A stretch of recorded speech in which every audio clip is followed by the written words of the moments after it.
I've been a financial advisor for over 20 years.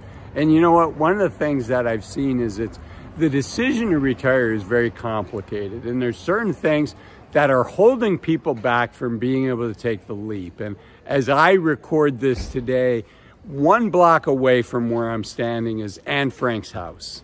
Anne Frank from World War II, Anne Frank from the Diary of Anne Frank. And I found myself thinking about this topic, which is, you know, we've been granted the gift of life. That was stolen from Anne Frank and from her family. And so, you know, how do we honor that gift? How do we live and take advantage of that gift to the fullest? And what are things that are holding us back? And one of the things that can hold all of us back is fear. And for some of us, that's fear of the transition. For some of us, that's the fear of the unknown. For some of us, there's places we'd like to go. There's things we'd like to do that we're a little fearful of.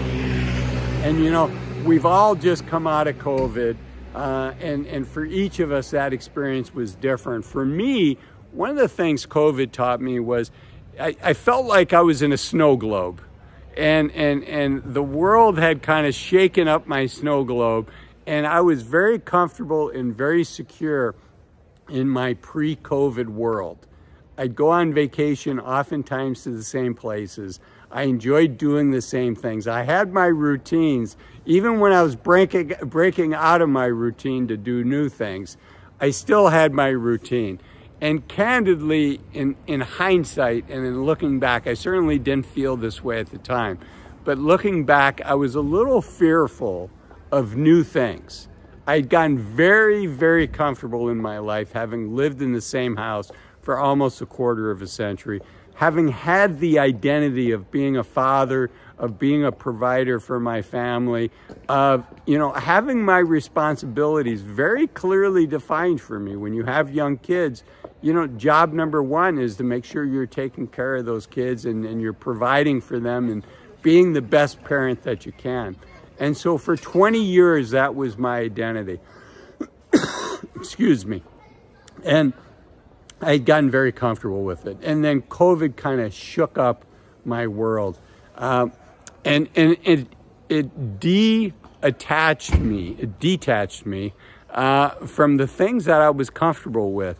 And all of a sudden, I found myself in a very uncomfortable world. I think a lot of us found ourselves in that. And like a lot of things in life, there's blessings in very difficult, very challenging situations. And COVID was one of those situations for me where it freed me up from the things that were holding me back that I didn't even know, right? And part of that was fear. And because I had to work from my home, I couldn't go into the office. You know, my oldest daughter was living in Mexico at the time. I decided to go to Mexico, and I lived there for several months. And I found that doing that was not as scary as I thought it was going to be. It wasn't as scary from a COVID situation standpoint. It wasn't as scary from a cultural standpoint. Growing up in the U.S., there's a lot of media stories about how dangerous Mexico is. And Mexico certainly can be dangerous, but it doesn't have to be dangerous. And so this is not about traveling. This isn't about Mexico, Latin America, South America, Southeast Asia, any of those things. It's about dealing with fear and encouraging you to overcome fear. You've heard me talk about this before. If you're 60 years old, you likely, unfortunately, have less than 1,000 weeks of healthy, active time in front of you. And that's not a lot of time. You know, time passes very quickly.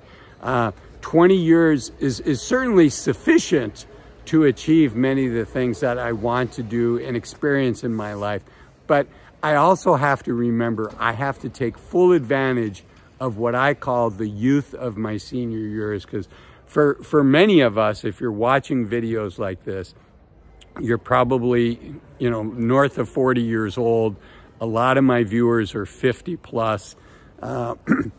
And we are facing a chapter in our lives that it may be the last time we get to try certain things, right? Think about your life in time buckets. There are times in our lives where it's easier to do certain things than others. I learned to surf when I was 50 years old, and I love surfing, and I'm really glad that I learned to surf, and I'm even more glad that I learned to surf when I was 50, as opposed to I'm soon going to be 60, because it's a lot easier to learn that when you're 50. So fear, if fear is holding you back, fear of the unknown, fear of the location, fear of the adventure, but you want to do that adventure, I really encourage you to take the leap. And one of the things you can do to overcome fear is you can do something called fear setting. In fear setting, like goal setting, but instead of setting goals, you're instead of working with your goals and you know, making sure you can achieve those goals, it's looking at your fears and saying, what can I do to manage those fears and to get over those fears? And fear setting is a term that Tim Ferriss made famous. There's a great TEDx talk. I'll put it in my show notes. But the first thing to do to overcome your fears is to list what those fears are. And to ask yourself, you know, what's the worst thing that can happen? And the reason we have fear, it's based on something. So I think it's good to actually identify what those fears are and what the worst things are that could happen.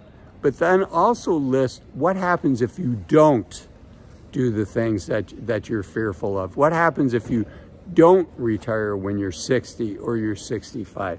What are the things that could go wrong? What are the things that you could look back on in regret? And oftentimes, the cost of not doing something that you're fearful of can actually be much higher than what the downside is of what you're fearing. But let's say the downside's pretty high.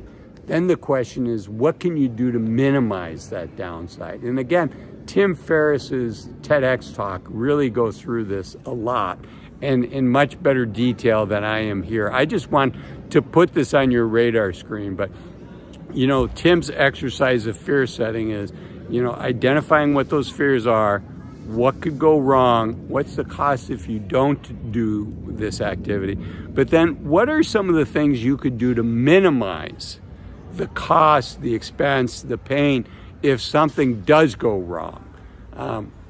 Like for instance, me traveling to Mexico, right? One of the concerns is, you know, you end up in a Mexican jail. Well, you know, how do you minimize that? You know, and it's not because I would do anything wrong, but, you know, let's say there's corruption or something. How do you minimize that? Well, you know, I tell my wife, hey, if you don't hear from me twice a day, there's something wrong, and call the U.S. Embassy and, you know, let's get this figured out. So that's kind of a silly example. Excuse me again. But I want to use it to just encourage you to say screw it to fear and to overcome it and to pursue your biggest dreams. I also want you to watch this video here that talks about 8 things that I think you should give up as you approach your 50s and your 60s. Things that we are doing that we're sacrificing and potentially unnecessarily sacrificing. So enjoy that video.